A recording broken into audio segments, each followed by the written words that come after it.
বিসমিল্লাহির রহমানির রহিম। প্রিয় শিক্ষার্থীরা, পদার্থবিজ্ঞান অনলাইন ক্লাসে তোমাদের স্বাগতম জানাচ্ছি। আশা করি তোমরা সবাই ভালো আছো। আজকের ক্লাস উপস্থাপনায় রয়েছি আমি মোহাম্মদ এনামুল হক, সহকারী অধ্যাপক, পদার্থবিজ্ঞান বিভাগ, গফরগাঁও সরকারি কলেজ, ময়মনসিংহ। শিক্ষার্থীরা, দ্বিতীয় বর্ষের শিক্ষার্থীরা, আজকে আমরা আলোচনা করব নবম অধ্যায় পরমাণু নিউক্লিয়ার পদার্থবিজ্ঞান। শিক্ষার্থীরা, এর মধ্যে আমরা এই অধ্যায়ের উপরে একটি ক্লাস নিয়েছি বিভিন্ন মডেল নিয়ে। আশা করি তোমরা থমসনের মডেল, রাদারফোর্ড মডেল, বোরের মডেল, এই বিষয়গুলো আমরা আলোচনা করেছি। তো নিশ্চয়ই তোমরা বিষয়গুলো পড়ে নিয়েছ। আজকে আমরা আলোচনা করব এই অধ্যায়ের গুরুত্বপূর্ণ কিছু বিষয় নিয়ে। সেগুলো হচ্ছে তেজস্ক্রিয়তার সংজ্ঞা এবং বিস্তারিত এ বিষয়ে, এবং তেজস্ক্রিয়তার কারণে যে সমস্ত রশ্মি নির্গত হয় সেগুলো নিয়ে বিস্তারিত আলোচনা। এই রশ্মিগুলো হচ্ছে আলফা, বিটা ও গামা রে। এবং যদি সময় থাকে তাহলে ক্ষয়সূত্র প্রতিপাদন, অর্ধায়ু ও গড়ায়ু ইত্যাদি নিয়েও আমরা আলোচনা করতে পারি। তো শিক্ষার্থীরা, আশা করি তোমরা মানসিকভাবে প্রস্তুতি নিয়ে ক্লাসটি তোমরা দেখছ। শিক্ষার্থীরা, তেজস্ক্রিয়তা, যাকে আমরা ইংলিশে বলা হয় রেডিও অ্যাক্টিভিটি। তো প্রথমেই আমরা জানতে চাই যে তেজস্ক্রিয়তা কাকে বলে। এটা হচ্ছে তেজস্ক্রিয় মৌল হতে স্বতঃস্ফূর্তভাবে কণা এবং রশ্মি নির্গত হওয়ার প্রক্রিয়াকে তেজস্ক্রিয়তা বলে। ছোট্ট একটা লাইন মনোযোগ দিয়ে তোমাদের পড়তে হবে। কী আছে? তেজস্ক্রিয় মৌল আছে, সেগুলো আমাদেরকে চিনতে হবে। সেখান থেকে কি স্বতঃস্ফূর্তভাবে অটোমেটিক্যালি কিছু কণা এবং রশ্মি নির্গত হয়। সেই যে হয়, এই প্রক্রিয়াটা হচ্ছে আমাদের তেজস্ক্রিয়তা। এবং যে সমস্ত পদার্থ এই কণা এবং রশ্মি নির্গত হয় এদেরকে যথাক্রমে তেজস্ক্রিয় পদার্থ। যে পদার্থতে এই রশ্মিগুলো নির্গত হয় সেই পদার্থগুলো বলা হবে তেজস্ক্রিয় পদার্থ, ও রশ্মিকে বলা হয় তেজস্ক্রিয় রশ্মি। আর প্রকৃতিতে সর্বোচ্চ সংখ্যক প্রোটন সমৃদ্ধ স্থায়ী নিউক্লিয়াস হলো বিসমাথ, যার পারমাণবিক সংখ্যা 83। এবং বিসমাথ তোমরা পর্যায় সারণীতে দেখবে, বিসমাথ যার পারমাণবিক সংখ্যা হচ্ছে 83 ও ভর সংখ্যা 209। যে সমস্ত মূলের পারমাণবিক সংখ্যা এর চেয়েও বেশি, তোমাকে একটা বর্ডার লাইন দেওয়া হয়েছে 83 থেকেও যে বেশি যেগুলা, সেগুলোর নিউক্লিয়াস কিন্তু স্থায়ী হয় না, এবং ওইগুলাই হচ্ছে আমাদের তেজস্ক্রিয় পদার্থ। শিক্ষার্থীরা, তেজস্ক্রিয় পদার্থ কয়েকটি নাম যদি আমরা বলি, সেটা হচ্ছে যে আমাদের পোলোনিয়াম, রেডিয়াম, এগুলো হচ্ছে আমাদের তেজস্ক্রিয় পদার্থ। আরও আছে থোরিয়াম, অ্যাক্টোনিয়াম, এগুলো আমাদের তেজস্ক্রিয় মৌল। তোমরা পর্যায় সারণী থেকে দেখে নিবা আমি যেগুলো বললাম।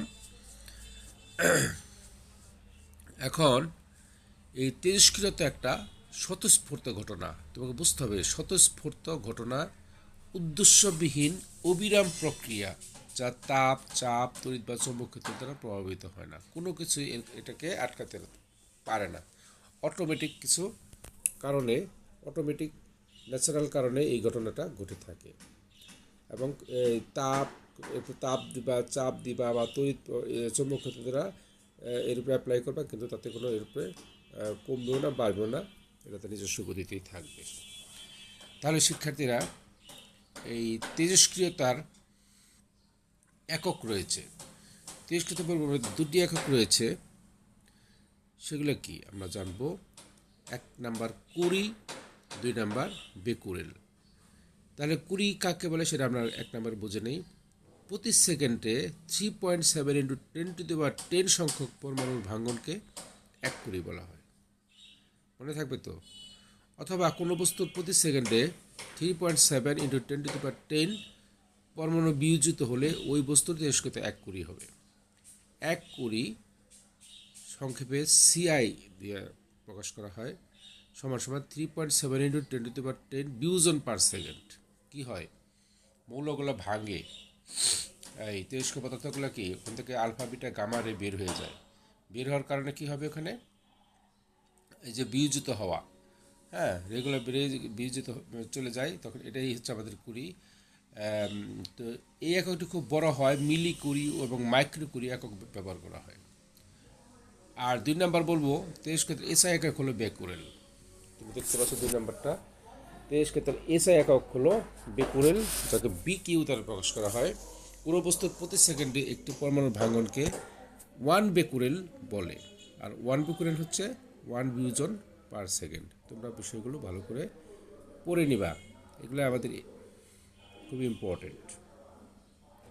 তো শিক্ষার্থীরা, আমরা আবার জানি যে 1 কুড়ি সমান সমান 3.7 ইন্টু 10 বেকুল। আমরা এগুলা মনে রাখবো।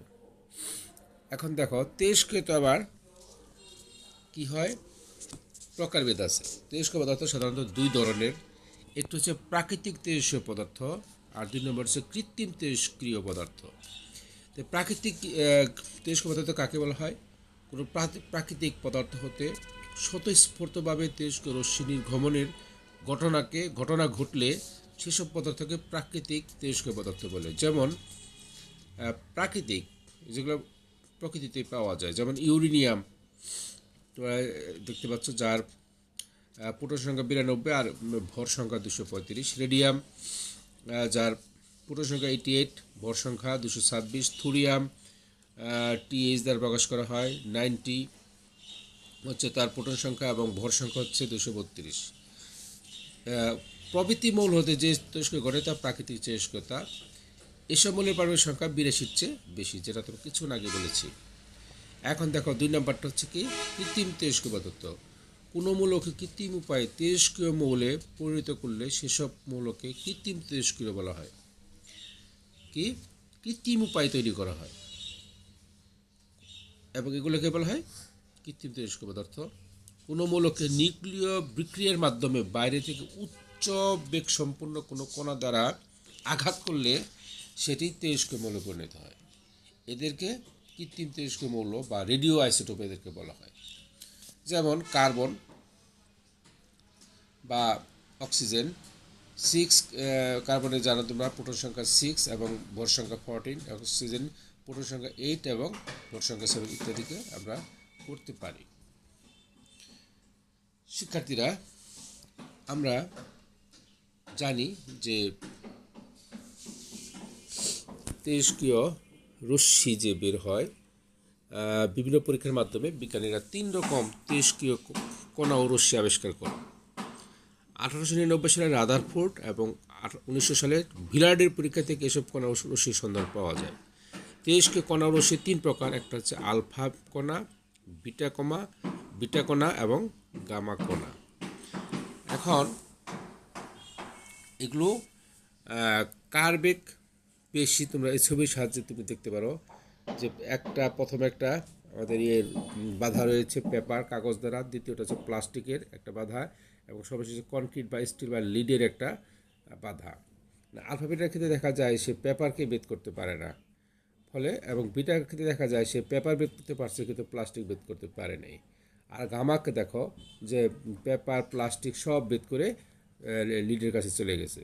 তো এগুলো হচ্ছে, সুতরাং তুমি এখান থেকে বুঝতে পারো কার বেগ বেশি। দেখা যাচ্ছে গামার বেগ বেশি, বিটার বেগ তার থেকে কম, আলফাবেট বেগ হচ্ছে সবচেয়ে কম। তার কি আলফা কণার দ্রুতি সবচেয়ে কম, যেটা আমি বললাম, বিটা কণার দ্রুতি একটু বেশি এবং গামা কণার দ্রুতি সব থেকে বেশি, অর্থাৎ আলোর দ্রুতি সমান। এখন তেজস্ক্রিয় রশ্মিগুলোর বৈশিষ্ট্যগুলো কি সেটা আমরা জানতে চাই।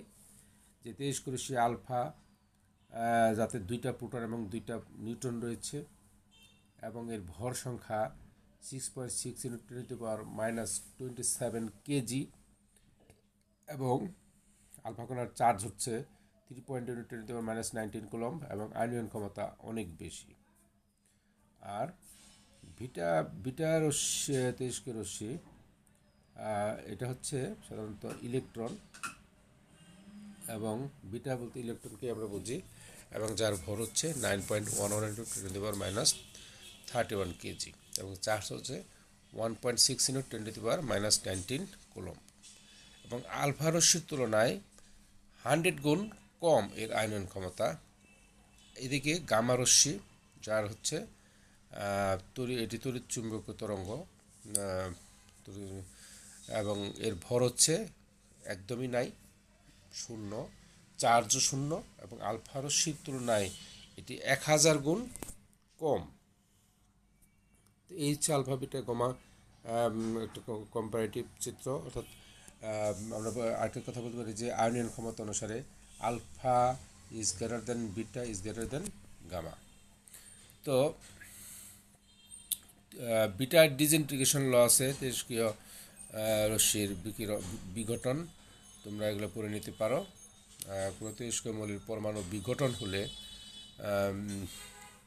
যে মৌল পরমাণু সৃষ্টি হয়, ভর সংখ্যা জনক তেজস্ক্রিয় মৌলটির ভর সংখ্যার সমান হয়, এবং পারমাণবিক সংখ্যা জনক মৌলটির পারমাণবিক সংখ্যা অপেক্ষা এক বেশি হয়। এটা হচ্ছে বেশি হয়, যেমন দেখো বসে ZAX, জেডটা কি, নিচে জেডটা হচ্ছে পরমাণু সংখ্যা, প্রোটন সংখ্যা, আর উপরে এটা হচ্ছে ভর সংখ্যা। এখান থেকে কী হবে, এক বেড়ে যাবে, তাহলে কী হবে, জেড প্লাস, দেখো বিক্রিয়ার পরে Z+1 হয়ে গেছে, এক বেড়ে যাবে, আর বাকি সব কিছু ঠিকই থাকবে। একটা উদাহরণ, থোরিয়ামের ক্ষেত্রে 90 এবং ভর সংখ্যা 234, দেখো এই পাশে কি 90-র সাথে 1 যোগ হয়ে গেছে 91, এবং ভর সংখ্যা যা আর বাকি সব ঠিকই আছে। যখন এই প্রোটন সংখ্যা চেঞ্জ হয়ে গেলো, তখন এটার মূল নামটাও চেঞ্জ হয়ে গেলো, প্লাস বিটা। তো বিটা গেলে প্রোটন সংখ্যা বাড়ে কীভাবে, এটা একটা প্রশ্ন, যে বিটা চলে গেল কিন্তু প্রোটন বাড়ে কীভাবে। এটার ব্যাখ্যা হচ্ছে এভাবে, এখানে পারমাণবিক সংখ্যা 1 বেড়ে যাওয়ার কারণ হলো বিটা বিঘটনের ক্ষেত্রে নিউক্লিয়াস অভ্যন্তরে একটি নিউট্রন ভেঙে একটি প্রোটন ও বিটাতে পরিণত হয়, যার হয়। আর বিটা চলে গেলেও প্রোটনটা কিন্তু থেকে যায়, বিটা চলে গেলেও কিন্তু প্রোটনটা থেকে যায়। বিটা বিঘটনের জনক ও দহিতার ভর সংখ্যা সমান থাকে।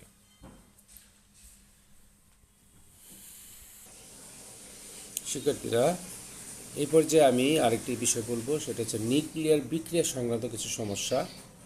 দেখো, আলফা ক্ষয় বিক্রিয়া যেটা ঘটে সেটা হচ্ছে, যেমন ইউরেনিয়াম, যার পারমাণবিক সংখ্যা 92 এবং ভর সংখ্যা 230। তোমরা কিন্তু পর্যায় সারণী ভালো করে শিখে নিতে হবে, তাছাড়া কিন্তু বলতে পারবে না। দেখো এখান থেকে দেখো থুরিয়াম আমরা পর্যায় সারণী দেখে নিব, যে প্রশ্ন তোমাকে যে নিচেরটা কী হবে, ভর সংখ্যা, থুরিয়ামের পারমাণবিক সংখ্যা বা প্রোটন সংখ্যা কত এবং তার ভর সংখ্যা কত। কারণ হচ্ছে যে ইউরেনিয়াম থেকে যখন আলফা বেরিয়ে গেল, তখন এটা থুরিয়ামে পরিণত হয়। ঠিক তেমনি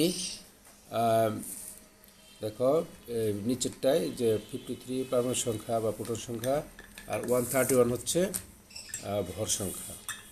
এখান থেকে যদি বিটারে চলে যায়, তখন এটা কি হয়, XE প্লাস বিটা। তাহলে এটার কি হবে, আমরা এখান থেকে আমরা জেনে নিব। দেখো আলফা ক্ষয় বিক্রিয়ার ক্ষেত্রে যখন আলফা ক্ষয় মানে কি, আলফা চলে যাওয়া মানে হচ্ছে, দেখো ডান পাশে উপরে কোনায় দেখো, আলফা মানে হচ্ছে হিলিয়াম পরমাণু, এবং যার প্রোটন সংখ্যা 2 এবং ভর সংখ্যা হচ্ছে 4।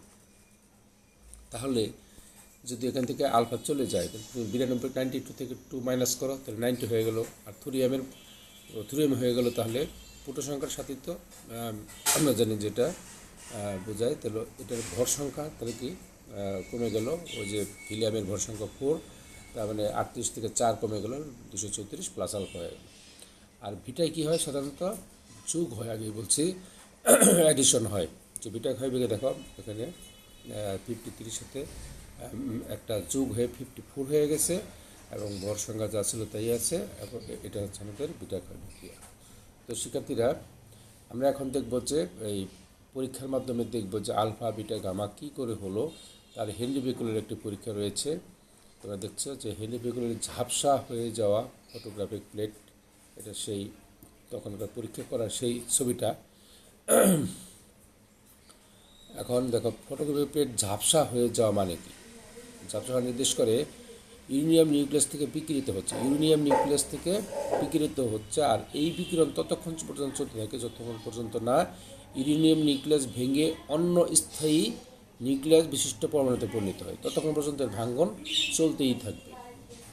এখন আমরা বিঘটনের সূত্র তো আমরা জানি। তাহলে আরেকটা পরীক্ষা আমরা দেখব যে মাদাম কুরি পিয়েরি কুরি পরীক্ষা একটা আছে, উনি পরীক্ষা করেছিলেন এবং আলফা বিটা গামা তারা এদেরকে পৃথক করেছিলেন এই পরীক্ষার মাধ্যমে।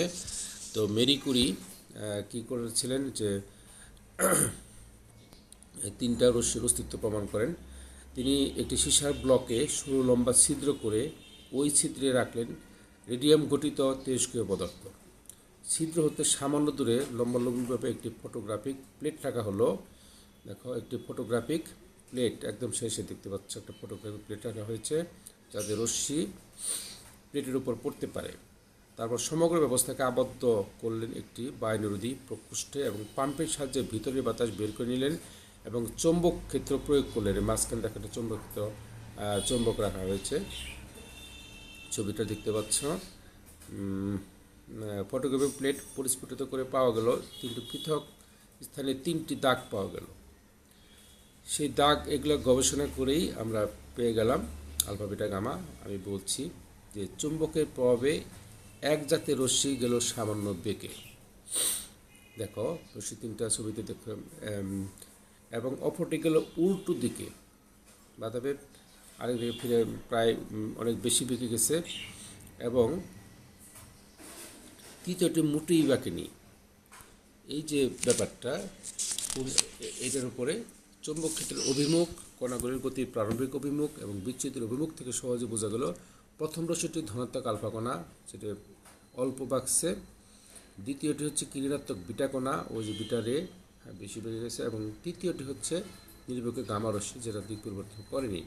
তো এইভাবে তিনটে রশ্মি আমরা পেয়ে যাই। তো শিক্ষার্থীরা আজকে এ পর্যন্ত। তো বিষয়গুলো তোমরা ভালো করে পড়াশোনা করবা। তো সে তোমাদের মঙ্গল কামনা করে ক্লাস এখানে শেষ করছি। আল্লাহ হাফেজ।